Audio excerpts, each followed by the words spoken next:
Hey guys, Brett Weiss here. Welcome to another video. If you're new to the channel, please hit that subscribe button. It is super helpful.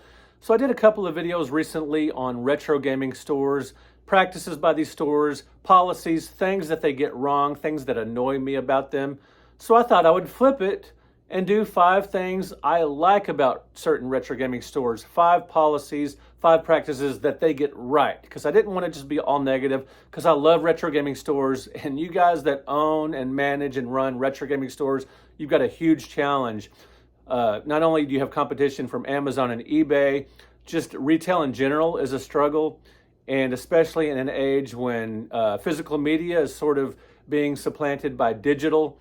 Man, download, streaming, and all of that, you've got your challenges ahead of you. You know it. It's right in front of you, actually, because it is hard to run a retro gaming store, hard to turn a profit and pay utilities and employees and just all the paperwork, everything. It's very difficult, so I wanted to acknowledge that, and I wanted to point out 5 things that retro gaming stores absolutely get right.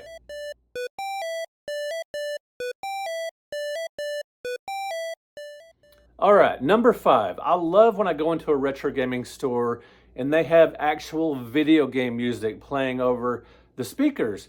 Rock and roll is fine. I'm a huge hardcore rock and metal fan, but it adds an extra special touch when you've got a video game soundtrack playing. There are so many available, so many video games, especially modern games. The soundtracks are available in CD form, or you can stream them or whatever. That is such a cool touch. You can even play something old school like Pac-Man Fever. Awesome touch, retro gaming music or modern gaming music. It's just it really provides just a great atmosphere for going into a retro gaming store and hearing video game music.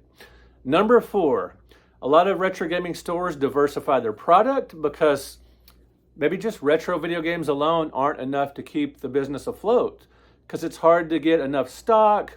The rare stuff, it's indeed rare, so it's hard to get. The expensive stuff is hard to find. Whatever the case, a lot of people just want modern titles, whatever. So if you own a retro gaming store, you might want to diversify your products. Of course, I totally get it.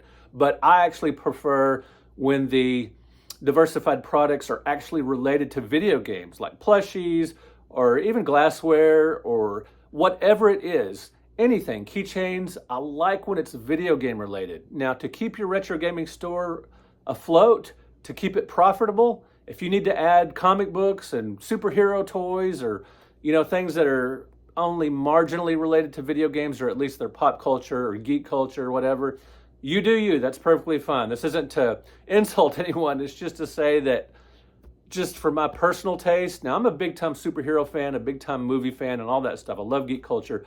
But I actually prefer going into a video game store and seeing pretty much 95% video game related stuff. Now, Game Over Videogames does this very well, the Texas-based chain. They do an awesome job of diversifying their product line, and it's mostly, almost exclusively video game related. So I love that. If you're gonna carry t-shirts and backpacks and all this extraneous stuff, make it video game related. At least that's what I would prefer.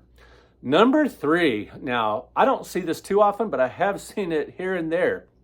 It's super awesome when you go into a retro gaming store and they've got a couple of arcade games, or maybe even a pinball machine set on free play, or at least available to play. Sure, I'll throw a quarter or two in there. That's fine too.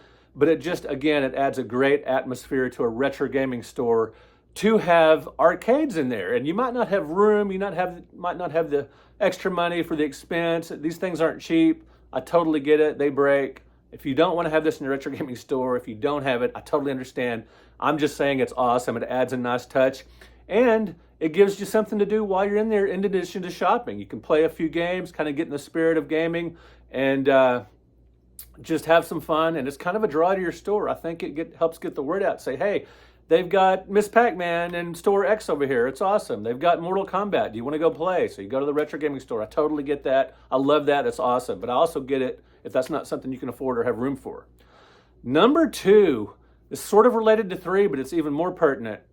Game systems set out that you can play, not only to test the games that you're going to purchase, at least for the more common systems like the NES, Genesis, and Super Nintendo, PlayStation. I don't expect you to have a working Vectrex or Bally Astrocade in your store, but it's so cool when at least the Retron systems, something like that, where you can have multiple systems on one on one console. That's perfectly fine. I love that when you've got games you can actually play in the stores, not only to test them to see if they work, but also to test them to see if it's something you might enjoy. I love that. It is awesome. So set up a couple of TVs, set up some game systems. If you have room in your store, if that's feasible for you, again, it provides for the atmosphere. It makes a great atmosphere for a retro gaming store to hear games being played, to see people playing games. And again, you can test the games. And number one is sort of related to number two. Return policies.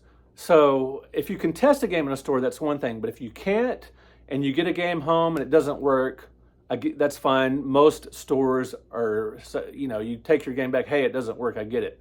But what about going the extra step further? What if you purchase a game from a store and you don't like it once you get it home? Maybe they don't have it where you can test it in the store, and you get it home and like, this game really stinks. I don't like it. I thought it was a different genre or something like that, and you just don't like it.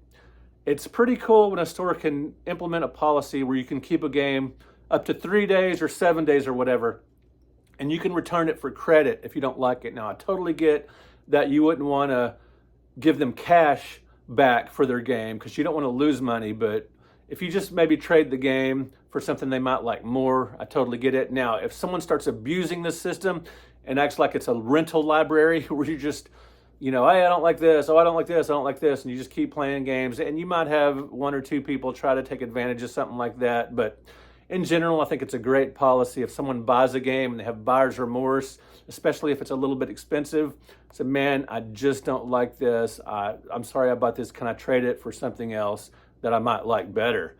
Let me know in the comments, what retro game store policies that do you like?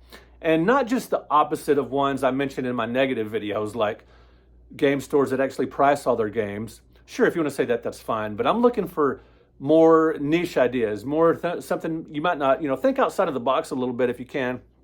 And just let me know in the comments, what practices do you like to see in retro gaming stores that just really, you think are really cool, that add to the atmosphere, that add to the fun, that add to the practicality of going into a store and buying a retro video game or games. Thank you guys so much for watching. Thank you for liking this video. Thank you for subscribing to the channel. I really appreciate it. And thanks for being you. We'll talk to you in another video.